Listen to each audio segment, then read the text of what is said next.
Okay. Okay. Hi, everyone. Today is the 7th session of the Scale Linking and Equating SIGME training series. This session is titled Practical Considerations in Scale Linking and Equating.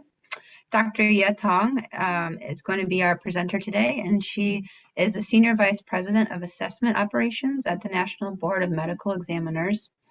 Before moving to NBME, Dr. Yatong held various roles at Pearson, with her latest being the VP of Psychometrics and Research. I'm very excited to introduce as I know she has a plethora of experience to share, and I'm looking forward to her session. Thank you, for being here today and volunteering your time. Yeah, thank you. Thank you, Jamie. Just a friendly amendment there. I haven't started the job with NBME yet, so I'm actually in between jobs right now.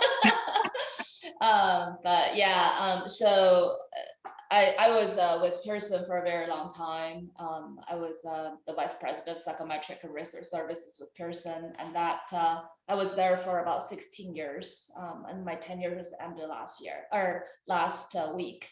And I'm taking a couple of weeks off before I start on my new position with the National Board of Medical Examiners. But I'm very pleased to be here. I wanted to talk a little bit about equating the real world. I want to discuss some of the practical issues.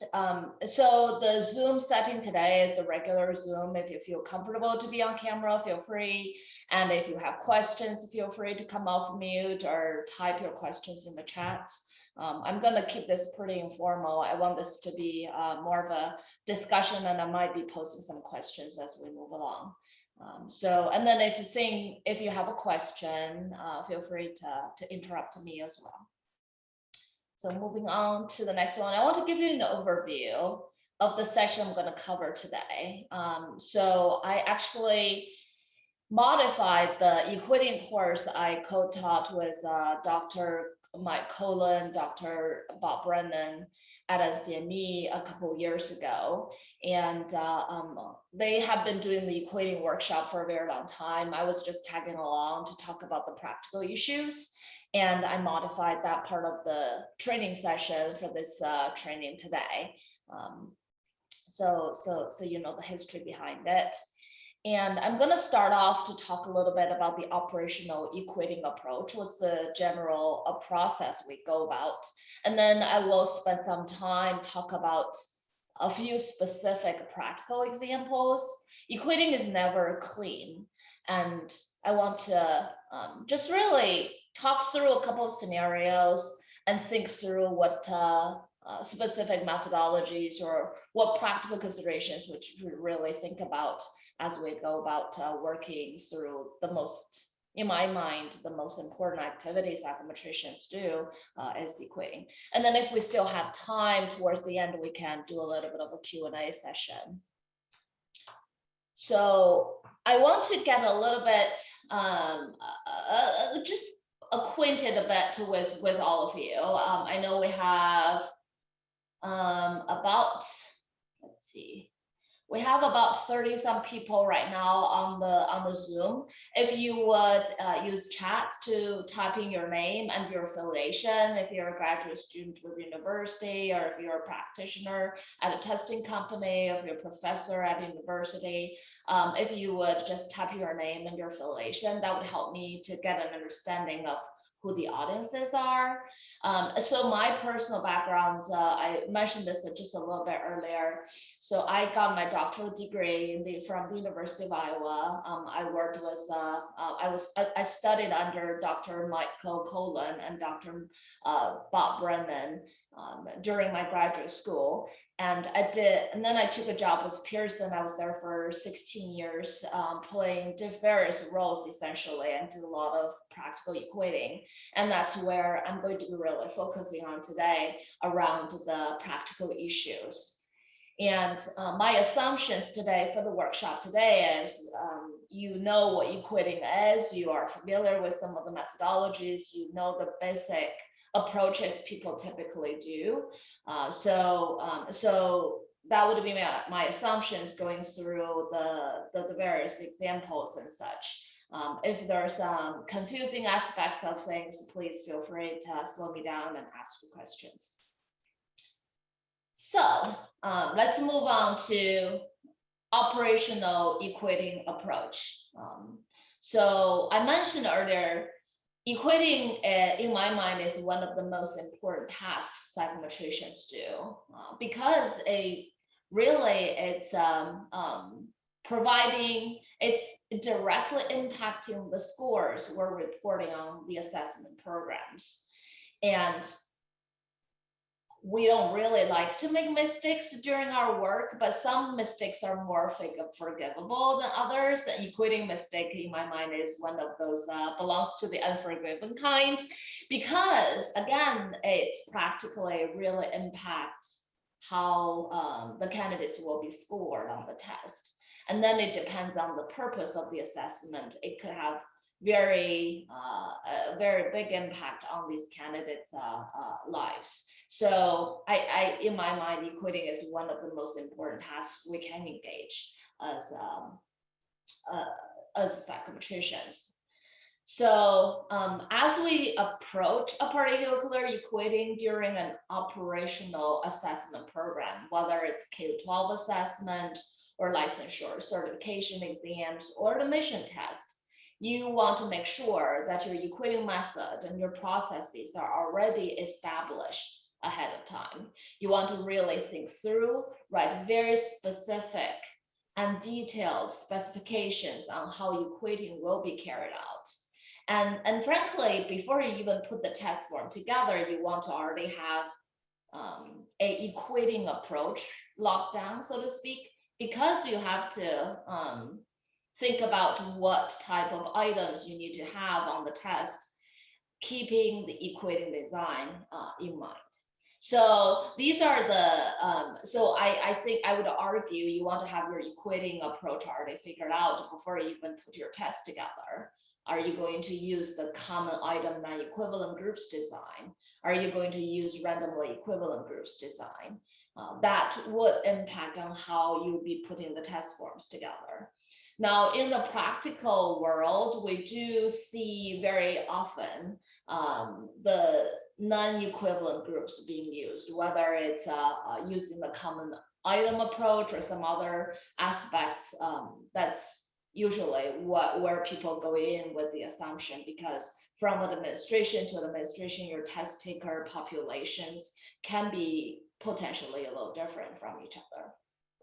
So anyway, before you even put the test form together, you want to have your equating approach already established and think about how the test form will be put together. So, and the other thing I think it's really important to do too is you should go in with some prior assumptions and expectations of equating results. So for example, if we're talking about K-12 assessments, say it's a grade 3 reading test, would you expect your grade 3 reading test results to be very similar from year to year? Let's not think about COVID for a moment. I know it's hard these days, but let's not think about COVID for a moment. If we talk about 2018 test results versus 2019 test results, all in the spring, and it's both for grade 3 reading test, would you be expecting those test results to be fairly similar? And the answer is probably yes. You don't expect students to change dramatically from one year to the next. There can be some changes, but not dramatically. Now, if you put COVID in the mix, right, then from 2019 to 2020, or I guess if we're thinking about from 2019 to 2021, would you be expecting the test results to be drastically different? And if so, in which direction? So essentially, I think it's important to go in with some sort of expectation, with understanding of the test population, with the understanding of the different aspects of things. Another example would be, for some of the high school exams, depending on the state policy, there may be a spring testing, and there may be a winter testing depending on the block schedule versus a whole year academic schedule. And then if you think about the testing population who will be taking those two tests, people do go in a little bit differently. Students who enroll in block schedule might be a little different from the typical students that would take the year-long course. So again, it's important to go in with some sort of expectation so that when you see the equating results, it can either confirm if your expectations are accurate, or if it's different, then you want to go look into a little bit more to really make sure the results are indeed different and it's not because of some mistakes made along the way. For practical equating, another important aspect to do is to make sure you have everything all in one place and you have tried different things to make sure that it's actually going through correctly. So one potential, one aspect that we want to make sure is we would conduct what we call a dry run with mock data. From the very first step to the very last step, you want to make sure everything is in place before you even go into operational equating. This is one important aspect to do as we approach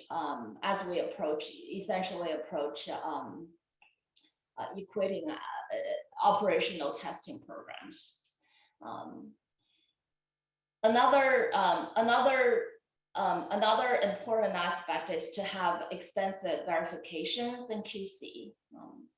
Because equating is very important, it directly impacts the scores we will be reporting. We want to have extensive verifications and extensive QC. We always actually have two independent, and sometimes even 3 times independent verifications to make sure that the results are accurate and the equating is done correctly and without error, so that the results can be reported and the candidates will receive their scores.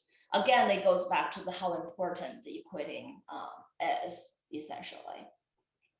And another aspect we do to make sure equating is accurate is we always evaluate impacts. You wanted to look at the equating results and take a look at how well the test results are, how well, if it's conforming to your expectations of the results and the performances, and be able to go from there. So it's important to also evaluate the equating results in terms of impact. We all know the mechanics around equating, the step-by-step process. The steps are easy to do, those are just mechanics. And especially if you do a dry run from the first step to the very last step, you have everything already there. It's the evaluation that's the most important and very hard to do. Are the results reasonable? Are we really looking at the right results, etc. Many times we have to go through like stability checks or looking through anchor items to make sure they're behaving the way they're supposed to behave.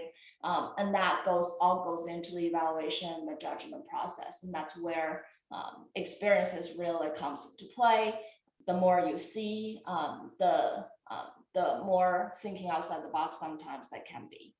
I mentioned the COVID impact a little bit earlier. So we have seen this in our equating for K-12 assessments, for the mission test, as well as for licensure certification, depending on the professional area.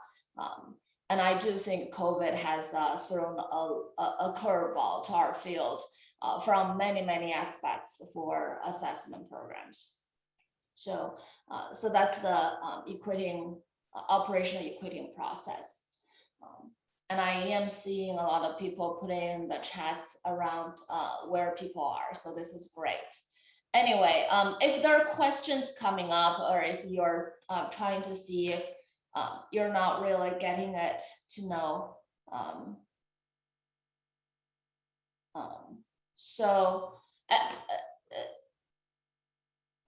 Sorry, I just got a call from our elementary school. I was wondering what that is about. I have a first grader at school. Anyway, if you have any questions, feel free to pop into the chats. But I'm going to talk through a couple of examples, and I'm going to pause after each example. I'm going to pause, and if you feel comfortable to come off mute and share some of your perspectives, great. Or feel free to use the chat feature to tap in some of your ideas, because I'm going to have some really open-ended questions for these examples. The first example is actually one of my favorite examples that I like to use when I talk about equating. And this actually happened, this probably 5-6 years ago now, as we were doing equating for a particular program. And this was a grade 6 math test. We were using common item, non-equivalent groups design. And essentially it was a test from year 1 and a test from year 2, built to the same specifications. It's grade 6 math test. There is no change to the content standards, no change to the scale. And we were trying to equate year 2 test onto the year 1 scale. Should be fairly straightforward. And we had some common items between the 2 tests to be able to use the common items to essentially get rid of the group differences. So then we can really just use equating relationship to adjust for item difficulty differences to be able to equate the 2 forms. So for this grade 6 math test, it's a common item equivalent, non-equivalent groups design. We were going through equating. It's a very, one of the mandate tasks really, and we were evaluating anchor items, and one particular anchor item really caught our eye. What happened was this item had a p-value drop from year 1 to year 2 by a 0.3. Now for a p-value to drop by a 0.3, essentially 30% less of the students answered it correctly in year 2 compared to year 1. Now that's something that we don't really normally see a lot of the times. And the item, it's a multiple choice item, and it looks something like the following. It's 1.6 kilometers equals how many meters? So it's very straightforward question. And we went to the actual test to make sure year 1 and year 2 had exactly the same item, and they were presented exactly the same way. And they were in actually identical item location for the 2 test forms as well. But how could we have such a large p-value difference for 6th graders? And of course, when we do our calibration to look at the item characteristic curve, we see very, very large differences. And I think it was a 3PL program where we would also calculate the d-squares, essentially the differences in the ICCs, in between the ICCs after you've done the equating adjustment, and our d-square was like very, very large. So when you look at such a large difference, how would you approach it? Is that normal to see such a p-value drop from year 1 to year 2? From year 2 to year 1, actually, it's a p-value drop. So sometimes, if the concept was not taught in school in year 1 and the concept was taught in school in year 2, maybe you'll see such a large difference. And so we thought about, well, maybe it was not taught the 2nd year, and that's why. We looked through the items to make sure they're identical and they were in the same location, as I mentioned. So why would we see such a large difference? I'm gonna pause and see if there's any thoughts in the people want to pop into the chats or come off mute to offer some opinions.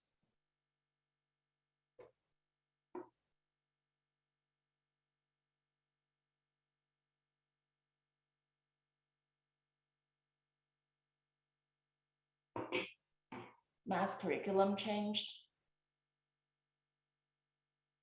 That's a possibility, right? So it's not being taught in 2nd year, but there was no, that's definitely something that you could look into. the content standards at the state and the different things remain the same. Any other thoughts here? I think we all agree when you see such a large difference, testing mode from paper to online, that's a good guess. It was the same mode, but that was something that you would also want to make sure, right? Is there testing conditions change that would actually cause such a dramatic change? Any other thoughts? Cognitive to non-cognitive. Yep, it was given during the same time of the year. It's an end of year test, it's state summative assessment essentially for grade 6 math. And it's a very straightforward item, right? Any other thoughts? The test was the same length. It was built to the same specification, no content standards changes. Yeah, we were struggling. One of the things we thought about was, well, did our data, right? Like you have all the data, say you have a 40-item test, you have all these columns of data. And what we thought was, well, did our data switch? Did we have a wrong responses associated with this item? And that's why we're seeing the differences, because the responses to the item in the new data was not really responses to the item, but some other item. Like, did we have a shift in the data? Is our data messed up? So the test item, yep. So those are good questions too. Item placement on the exam. So the item location were identical, and we looked into the actual items to make sure. What was the biserial? I don't remember what the biserial was, but the p-values. But again, I think we all agree this is a large p-value difference on an anchor item. We should not expect the performances to be so drastically different. And this was a statewide exam. We had a large sample of candidates taking the test. But these are all good things to look into, right? We want to make sure that things are correct the way that they should be. But what ended up happening was, you know how on the math test, there's always a formula sheet that goes along with the test?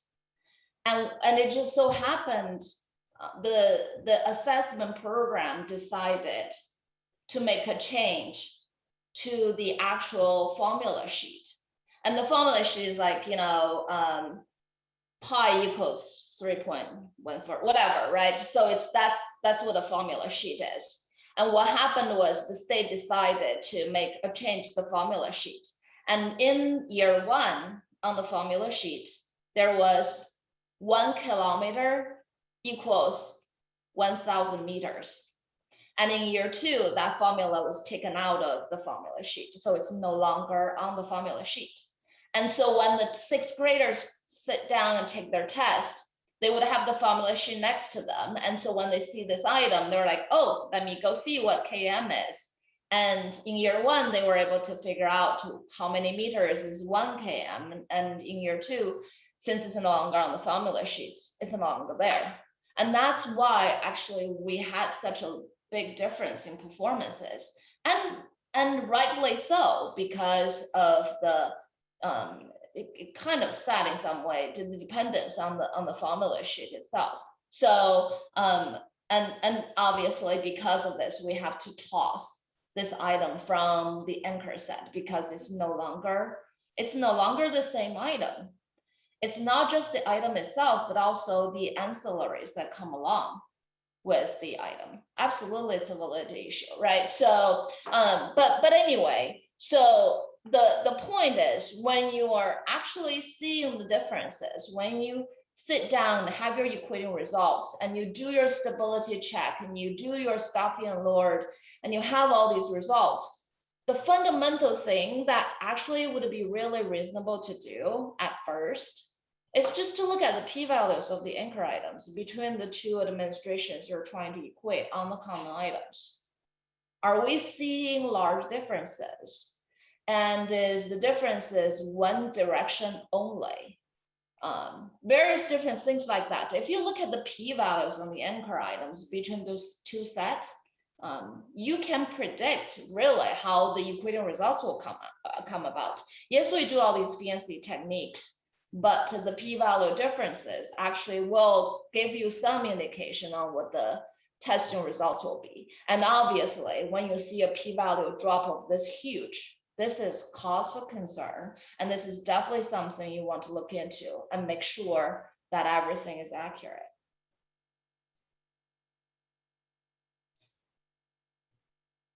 Why p-values are not displacement anchor drift? Well, so for us, because for this particular example, it is because of the formula sheets. And it's whether the state decided this is a concept the students should know and be able to do versus using a reference sheet versus not. And so when they decided it's no longer something they want to put on their formula sheet, this is a concept the students definitely need to understand, but then we can no longer use as an anchor item because the item itself changed. The point of an anchor item, right? You want the items to be common, exactly the same, in the same exact location between the two tests, so that any performance differences on those anchor items are a reflection of the testing population themselves and not the items themselves. And so, and that's how we would be able to disentangle, essentially, the group differences versus the test form difficulty differences. And that's how equating really is done. So in this case, the anchor items are no longer the same item between 1 year, year one and year two. And so they're no longer can serve the point for anchor. Anyway, so this is one of my favorite examples. It's just how would you think about even to look into the reference sheet? And that's once you see it, it's like, of course, that totally explains it. And this totally help us kick it out as an anchor item. Now, of course, through displacement drift value analysis, you're like, this anchor item is very, very different between the 2 years. We should not be using it. But at the same time, I think it also warrants a investigation into why you're seeing the differences. It's explainable. I do think it's important for us to understand why and okay to exclude. There are also this philosophy around stability check to say, well, if you're seeing the items having different performances, even though they're exactly the same between the two administrations, you should not toss them from your anchor set because they're really showing the group differences. And so you want to make sure then, if that's the case, that it's really about the group differences, but not about the differences in the items themselves. And in this case, that was the item themselves. Anyway, so that was the first example I wanted to talk about. Let's move on to the second example. So in this second example, it's an English language learner test, so ELL assessment. In the K-12 world, if you think about students whose first language is not English and they come into schools and they have ELL program, they also take a English language learner exam to make sure they have good mastery over the languages, so they would no longer need to be enrolled in the English language learner program and continue to receive support. So usually that ELL assessment program would have 4 different modalities. They would be assessing students in terms of their listening, speaking, reading, and writing. And some assessment programs would be requiring overall competency, meaning across all 4 categories together. So we'll call that compensatory model, but basically what it means is if you're really high on speaking but very low on reading, but then somehow they kind of compensatorily helping each other out, then that together is showing you have enough competence in this particular language, learn in the language proficiency, and you can no longer be enrolled in the program. Some assessment programs do demand that besides the overall competency, you also have to meet a minimum threshold on all the different 4 modalities to be able to say, okay, you no longer require services. But anyway, so that's in general what the ELL assessment program is. And then different from reading test or mathematics test, for ELL assessments, what we typically see is they're given in grade bands. So you could have kindergarten to grade 1 be a grade band, and 2nd grade to 3rd grade be a grade band. So they basically would be receiving the same test, thinking the mastery over the language would be very, very similar in some sense for those very adjacent grades, 2 to 3 grade levels. But anyway, so that was just an introduction around what ELL assessment program really is. But in this assessment program, it was a Roche-based program, and we were again just doing equating, and you have common items, non-equivalent groups design, and you run your calibration for the 2nd year.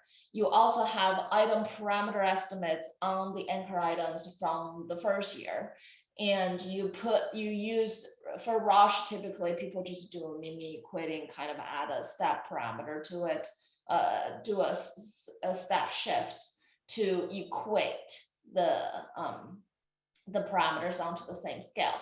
But what we saw though is we would always have the stability check to say, oh, displacement value, if it's higher than a number, that means the item is no longer stable, and you may want to consider if I still want to keep the item as my anchor set. And so for this particular example, we had 14 anchor items, and we calibrate them, we put them onto the same scale, and then we compare the new parameters to the existing parameters to see what the differences are. And 11 out of 14 items were flagged during stability check. And so essentially, if you see that, what are your next steps? Now, let me go back a little bit. So when you get your new parameters and you have your old parameters, you equate them and you put them on the same scale, and then you check on you do your stability check, and to see the displacement values and to see if they're actually outside of acceptable thresholds. When you do that step, usually for a 14 item anchor set, we would probably be flagging 1 or 2 items, 2 or 3 items. That's what we typically see. We don't really see 11 items out of 14 are being flagged. So I was wondering if any of you have ideas around, okay, in that situation, 14 items out of 11 out of 14 items are being flagged. What are the next steps I should really think about? Any ideas?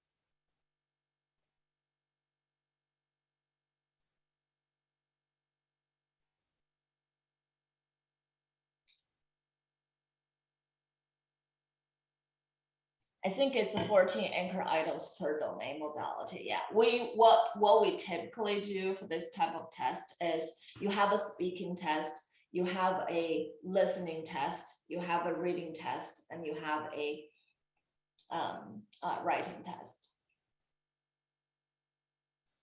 I don't remember how large the ELL test taker was.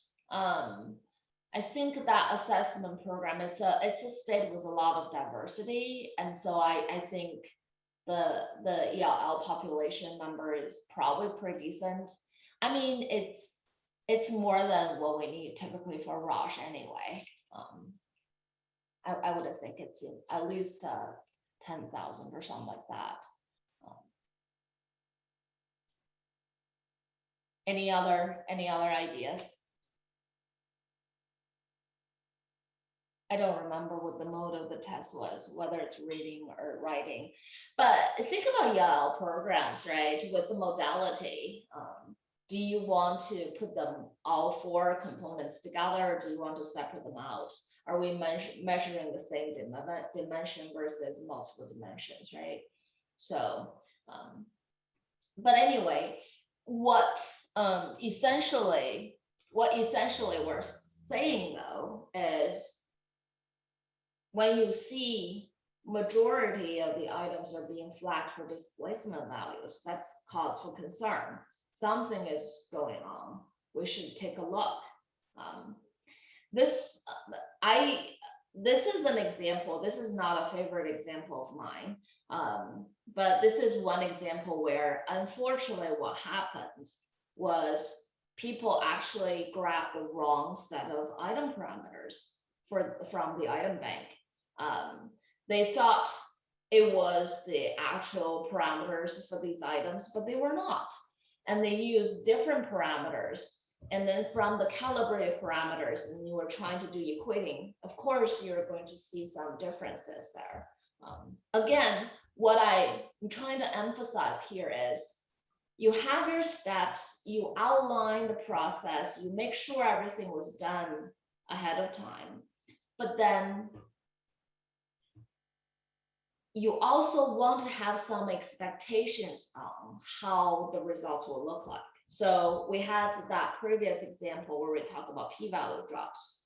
So essentially your expectation is there may be some p-value differences. There may be some p-value differences, but the differences cannot be too large. 0.3 in p-value drop, that is a large value. It's cause for concern. We definitely need to take a look. In this example, 11 out of 14 items being flagged, this is not something we typically see, and we need to look into it and figure out why that is the case. And so again, you want to have some expectations going in instead of, I've got my steps, I'm just going to follow my steps, and once I'm done with my steps, I am done with my equation. That is definitely not good enough. You have to go in with some experience, some expectation. You have to think about, okay, based on what I know about the testing population, based on what I know about the assessment program, these are the expectations I have on what the equating results will look like. We mentioned COVID impact earlier. So if I'm doing equating for 2021, spring of 2021 versus spring of 2022, do I expect 21 results to be a little bit less than ideal compared to 2022?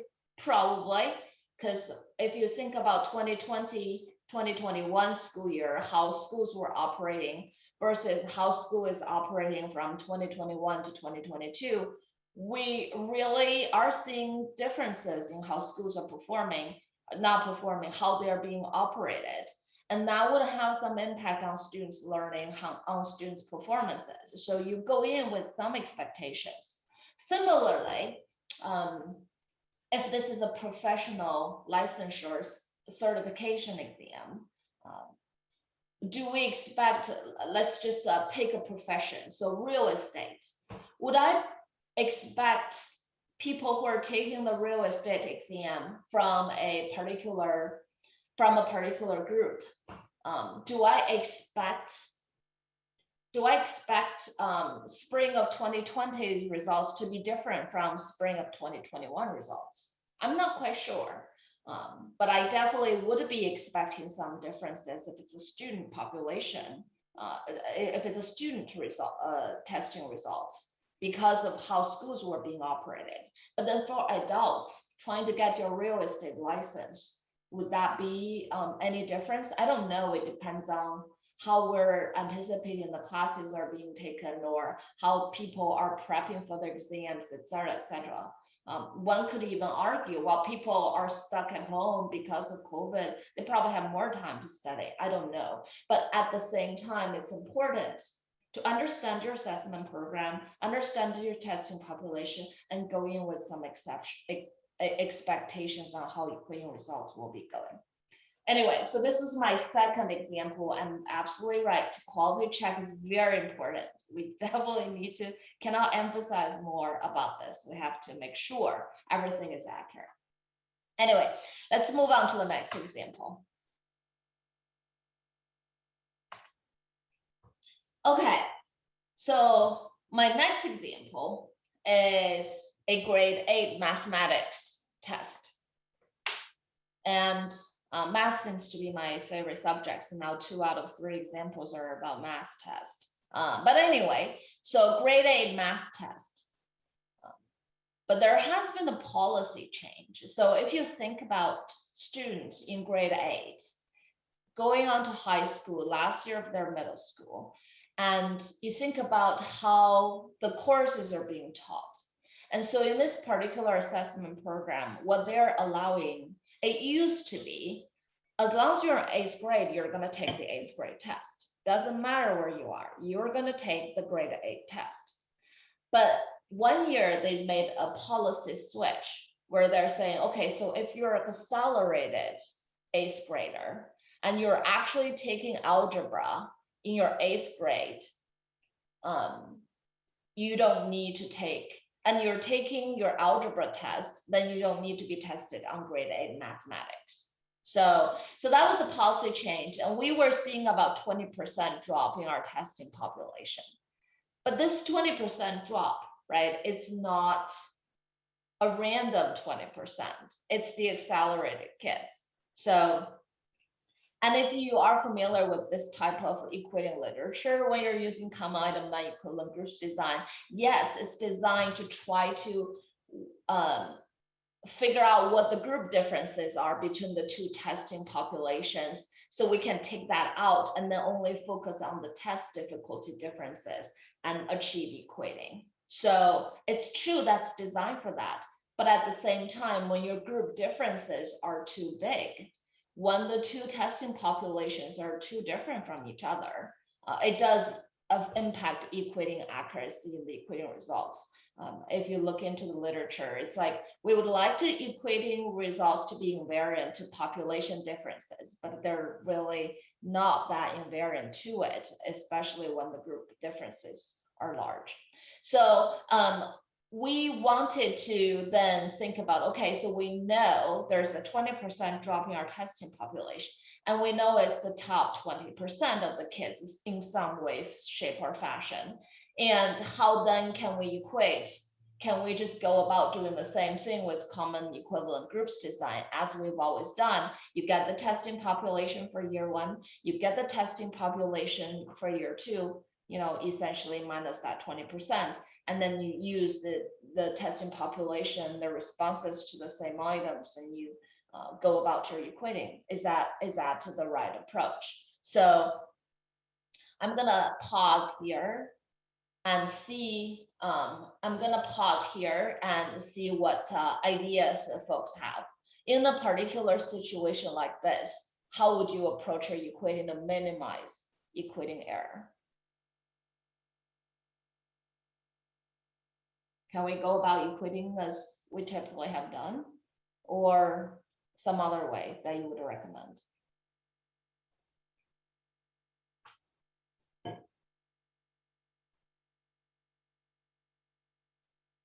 Any ideas?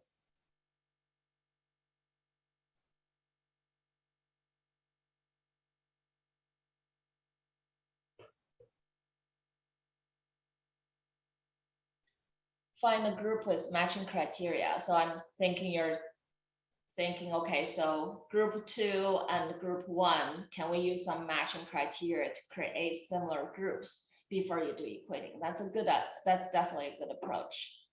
Any other approaches? Any other ideas?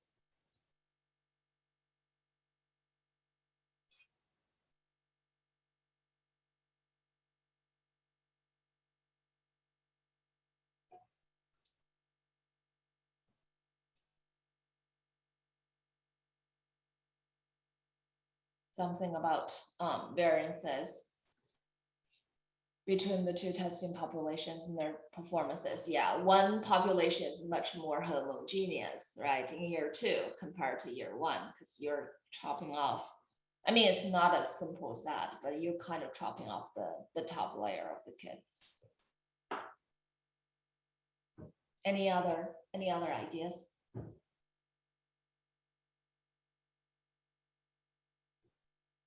Chop off the top 20% from the first year and do the equating. That's a possibility, definitely.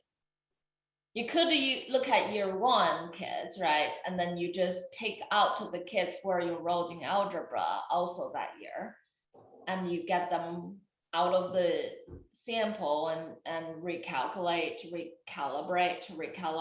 and then do the equating. Definitely a possibility. That's actually what we ended up doing. We actually adjusted year 1 and did the calibration, and then compare with year 2, did the calibration and carried out the equating that way.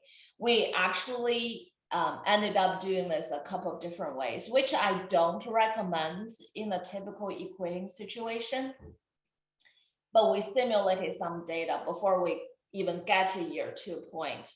We simulated data, we simulated scenarios using previous years.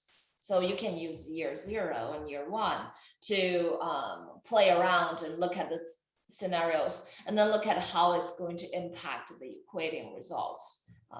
But the point again is you have to, it's a policy change. It's impacting the testing population, but as a psychometrician who's in charge of the psychometric properties of the assessment for that program, you need to understand what are some of the differences, changes that are potentially impacting how you would approach certain technical aspects of things, right? We can't just do our equating, do our test construction in a vacuum. We have to also look outside and look around and see what are some of the changes to potentially the testing population, to potentially how students are learning the materials, how they would be reacting to then be able to getting to know the concepts. These are all very important things.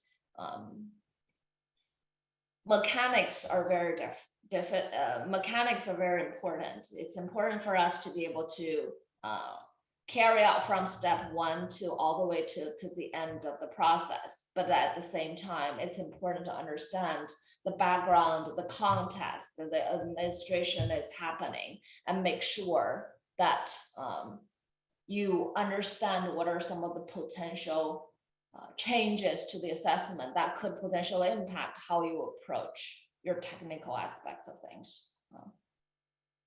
So that's that was this particular example.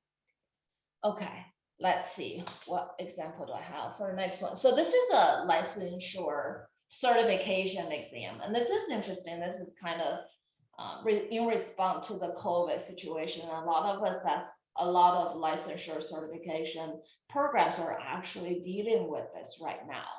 So for those of you who are not familiar with licensure certification exams, so essentially, if you think about what would be a good profession, let's do teacher certification, right? If we think about a teacher certification exam, and essentially what they are trying to do is, if you want to be a licensed teacher in the state of Massachusetts, you have to have these fundamental understandings, these fundamental approaches to pedagogy, et cetera, et cetera. So they define what the qualities a candidate has to have on day 1 of the job, so that they're qualified, minimally qualified to be able to practice as a teacher in the given state. So that's typically what a licensure certification exam is.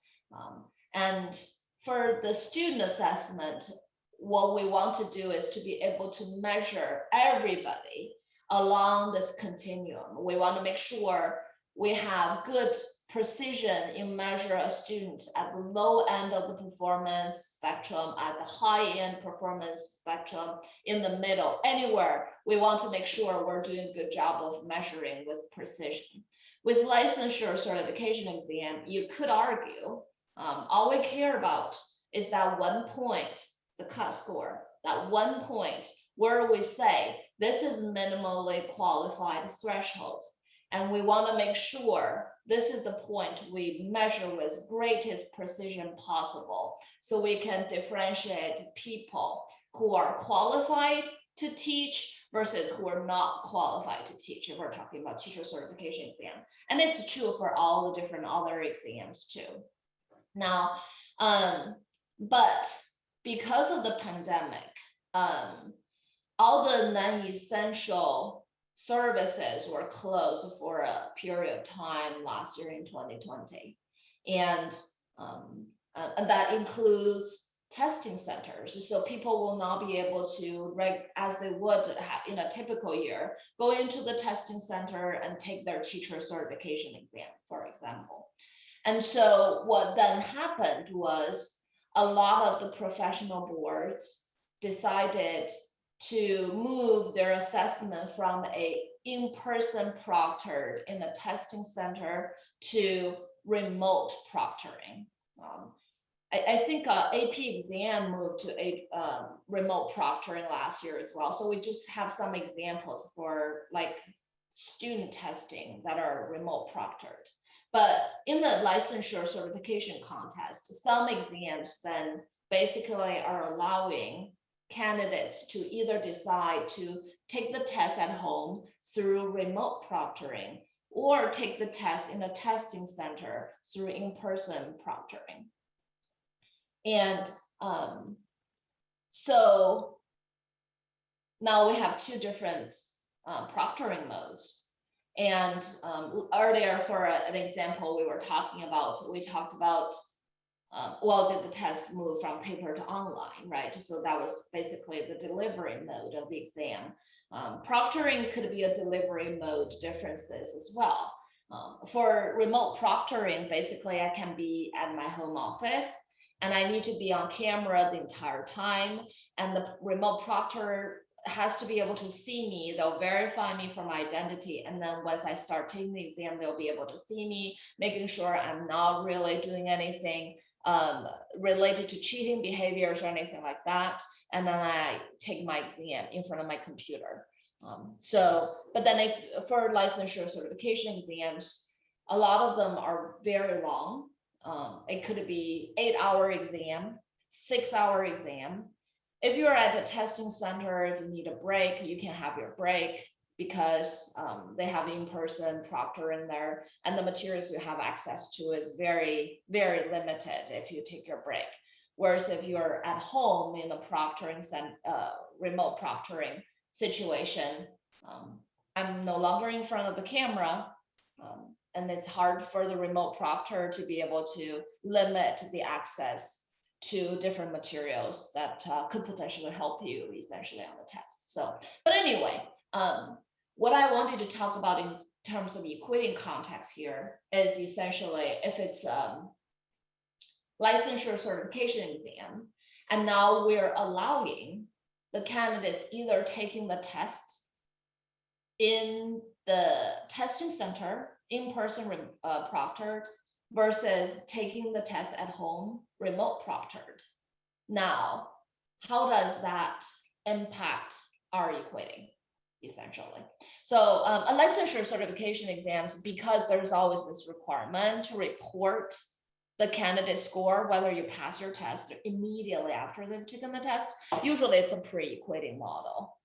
You field test your items through live administration into unscored slots, and you pre-equate those items, and then they become live, and the candidates will essentially be scored on it. But what I wanted to ask the audience here is, if your exam is offered both in person and remote proctored, how would you approach equating? Do you need to accommodate for the potential differences? What would you do? Okay, let's see what people are putting in the chats here. Getting two comparable samples. Is the test construct still the same?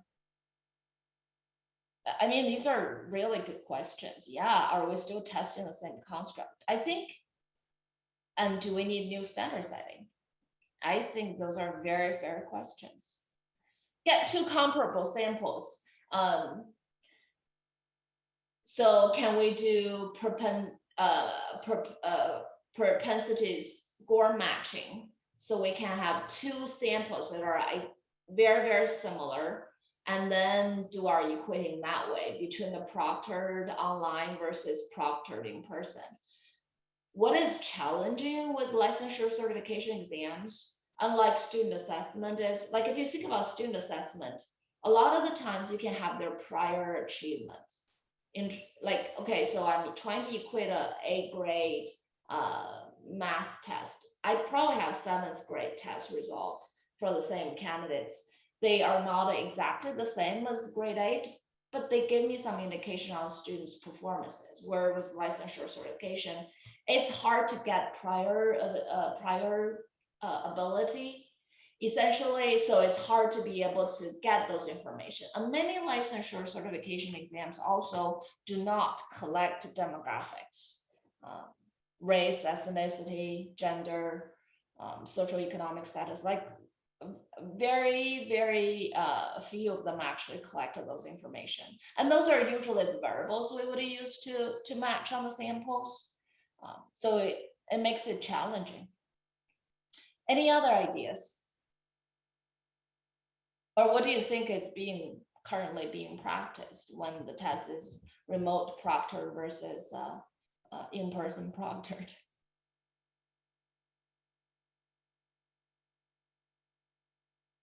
Any other ideas?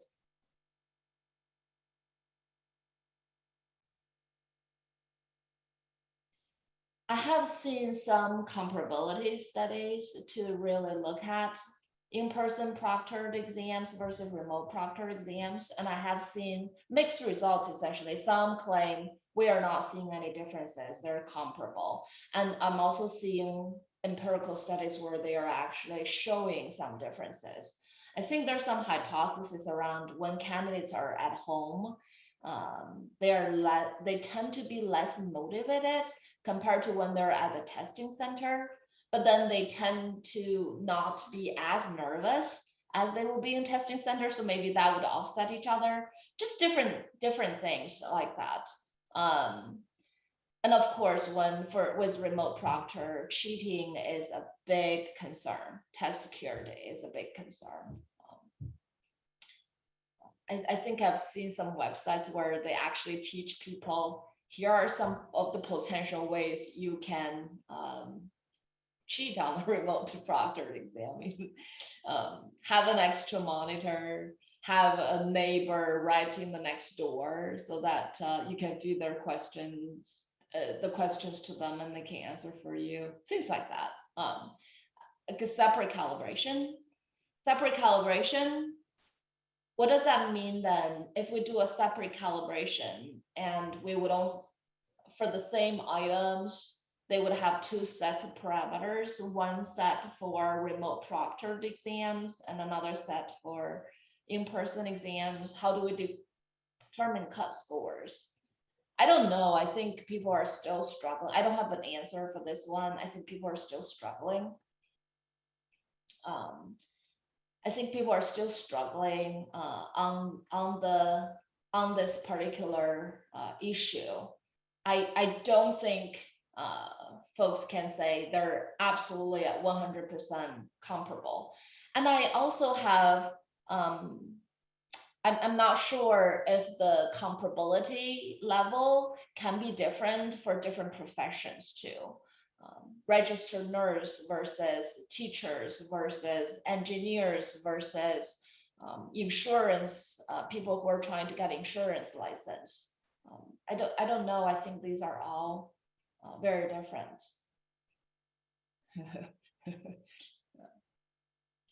Multiple cameras and wear headphones with mic, etc. Yeah, I was at ATP session, I think last year in the spring, and the presenter was basically saying remote proctoring can pose huge security concerns. And what he did was very interesting. He was, it's all Zoom meeting, unfortunately, but he's in front of the camera and he's like, well, I've got 7 cameras on me right now. Can you tell where they are? So that was really, really funny. But there are people who would actually go in and harvest items, right? Because of remote proctoring, because of the security concerns people have. But anyway, I don't have an answer for this particular example. Part of me wonders, should we do separate standard setting, as one of the audience members was saying earlier? Should we do separate standard setting, separate item bank, separate calibration of everything, so that if you are taking the test at a testing center, this is your item bank and these are your cut scores, and that's how we would assess you, versus remote proctoring would be a separate process? I don't know. I don't have an answer for this one, but I do believe that we need to continue to evaluate the comparability, especially these are high stakes exams. We're essentially trying to make sure the candidates who are passing the exam do possess that minimum level of competency to be able to practice in the field. And so I do think there's a lot of opportunities that we need to look into. And obviously it will have implications around the equating. And unfortunately, I think a lot of the practice right now is people are just not really looking into remote proctoring versus in-person proctored comparability. They're just treating them the same, essentially. And that they could very well be the same, but I think it's important to have empirical evidence to show that. Anyway, okay, move on to the next example. Okay, we're back to student assessment. And this is an interesting one, again, because, we have all these local scope of sequence and how we want to approach and different philosophies around different things. And this particular example is different philosophies around mathematics. If you are familiar with high school math curriculum, there are 2 potential pathways. People tend to call them the more traditional pathway versus more integrated pathway. So the traditional pathway would be talking about, well, you'll take your algebra test, and then you take your geometry test, then you take your algebra 2 test.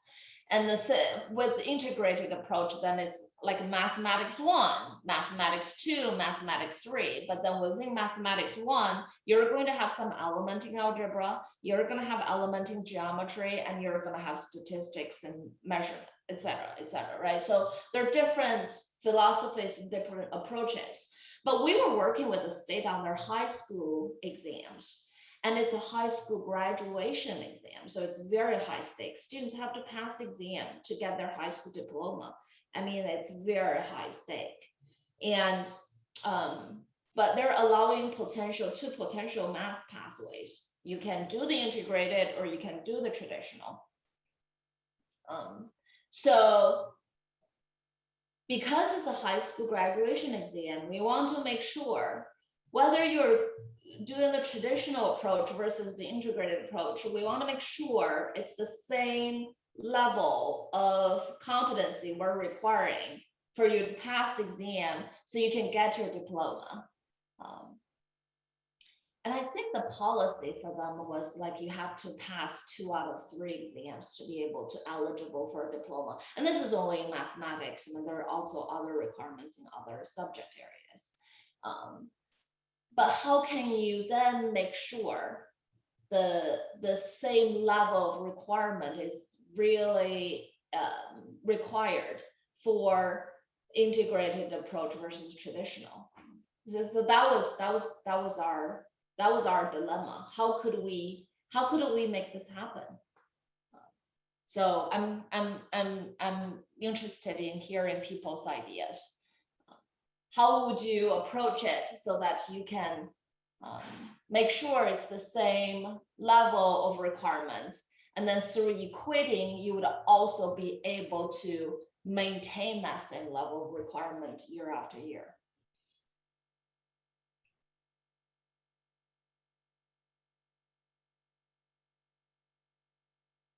Any thoughts?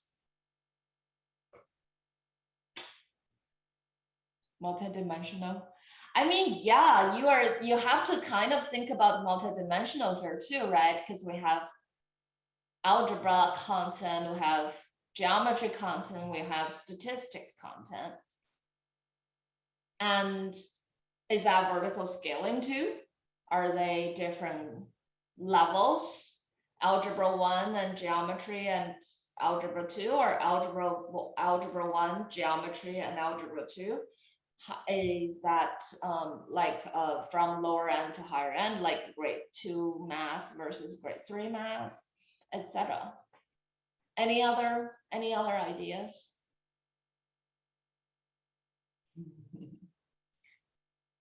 Yeah, math is math.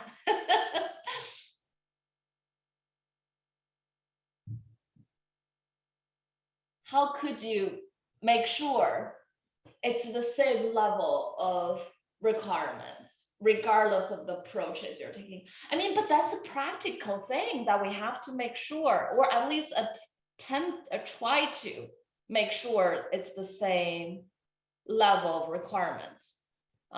And yeah, that's another good question. Does that even meet the definition of equating? If you have heard Dr. Colin or Dr. Brendan talk about equating, they have very specific conditions before we can talk about it in equating terms versus linking, right?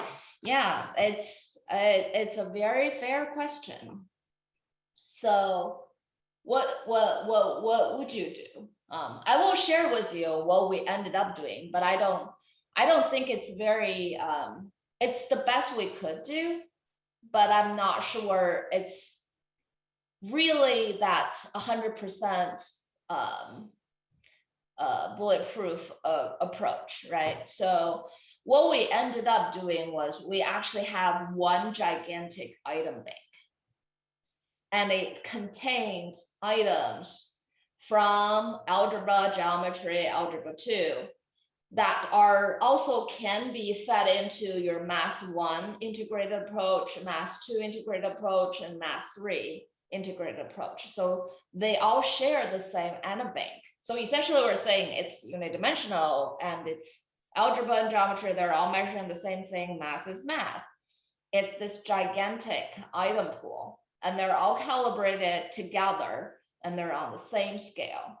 Now, when you build your algebra test, you take out the content that are,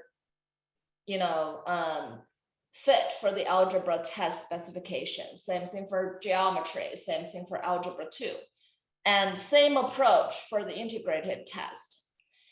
And what we also did was, if you look at the test blueprint for your algebra, geometry, algebra 2 versus math 1, 2, 3 integrated approach, if you pull the test blueprints together for these three traditional approach and these three integrated approach, it's the same blueprint together, all three combined.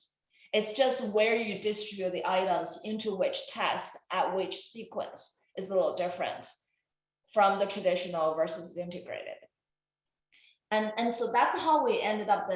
Then there is one cut score in terms of the competency, and for the different tests, but then because they're on the same scale, then you can essentially make them onto the same type of requirements. But I'm not sure that's really exactly the way that you would want to try to approach it, just because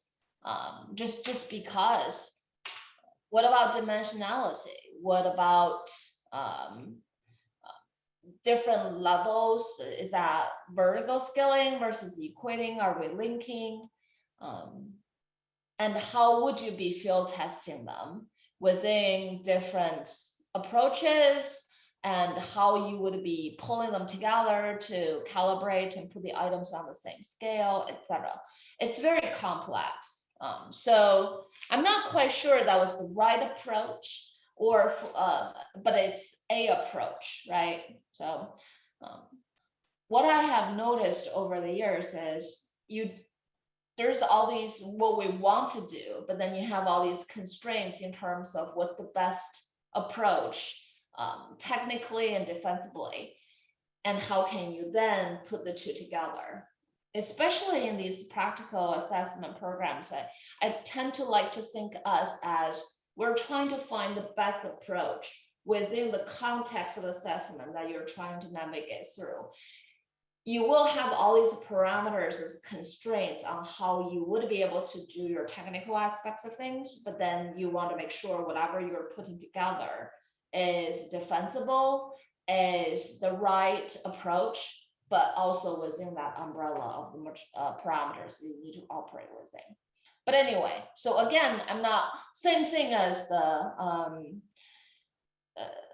remote proctoring examples. I think there are different approaches you can do this, but because of the nature of the practical concern, it's hard to know what is, I don't think there is the best approach here.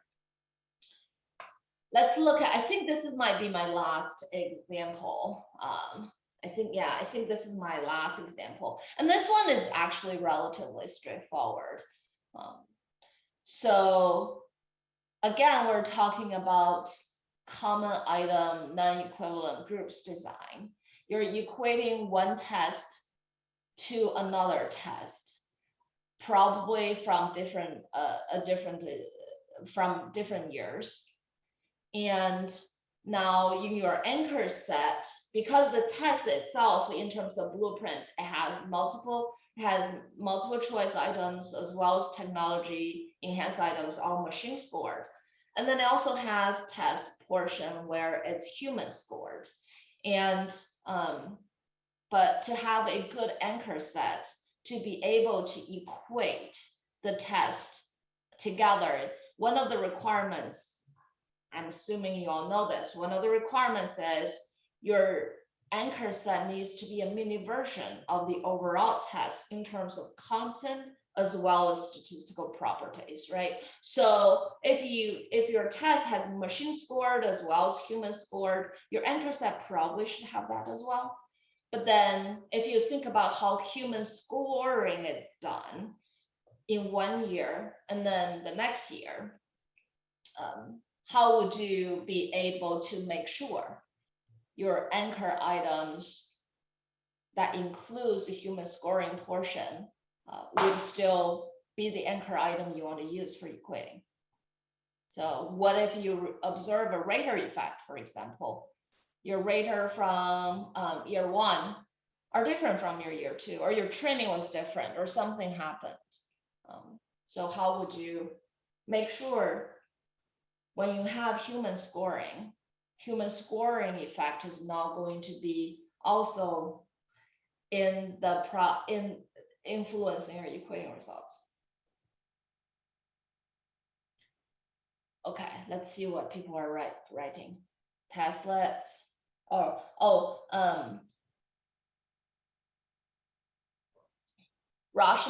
facet Roche measurement to investigate rare effect, anchor drift. So trying to look into the Roche model, equating with multifaceted design. These are all possibilities, right? These are all possibilities. But what I'm trying to get is, if you think about anchor items, right? What we want to make sure is the anchor item performance differences is going to be a reflection of group differences only. And it's not going to have rater impact, also muddle the water, so to speak. Any other ideas? Okay. So one of the things I do see it done fairly routinely is to put in to evaluate the human scored items. So what we typically do in practice is we would have the same open-ended item in year 1 and year 2, and we keep the training of the rater materials exactly the same on those items. Nothing is allowed to change, just like nothing is allowed to change when it's an anchor item, right? Rating materials are also part of the item itself. What we also do, right, you keep everything the same. What we also do then is we would take some response papers from year 1 that have already been scored with the rater pool for that year 1, right? You take a random sample of those papers that already have been scored using the same scoring materials. You feed these papers in year 2 with the second rater pool and use the ratings from year 2 on the same papers compared with the ratings from year 1 on the same papers, right? You look and see if there's any rater effect to make sure you do have that rater stability going on before you say, oh, yeah, this open-ended item, we kept the item exactly the same, we kept the rating materials exactly the same, and we have evidence to show because of the same papers feeding into both pool. We have evidence to show there is no rater drift, no rater effect, and so these items then can be used as anchor items because they will tell us only the group differences, but nothing else, right? So that was typically how we would approach it. My point of bringing this one up is, again, it's easy to have all the steps laid out for equating, but all these other ancillary things that could potentially impact equating, you really want to make sure to find ways to quantify the differences or to quantify that the effect is not there. You have evidence to show so that you can move on and your equating are not being compromised. Anyway, so I think that was my last example, and I cannot emphasize this enough. Equating is really important. What we do in equating, it directly impacts the scores candidates will receive on their exams. And it depends on how the exams is being used. It will have potentially a big impact on these candidates in their lives, their future prospect, et cetera, et cetera. So equating is very important. It's one of the most important tasks we do as psychometricians. So it's easy really to follow the mechanics. It's easy to follow the steps, but it's the evaluation. It's the making sure all the aspects are taken care of. That's the hard thing to do. So take it very seriously and really go in with expectations, go in with a very curious mind to make sure that you don't leave any stones unturned.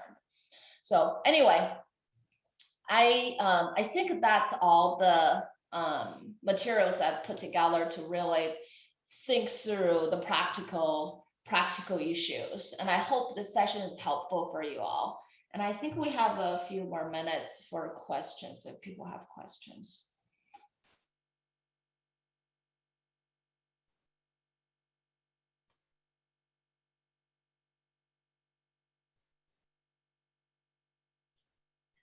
Any questions? Feel free to put in chat or come off camera too.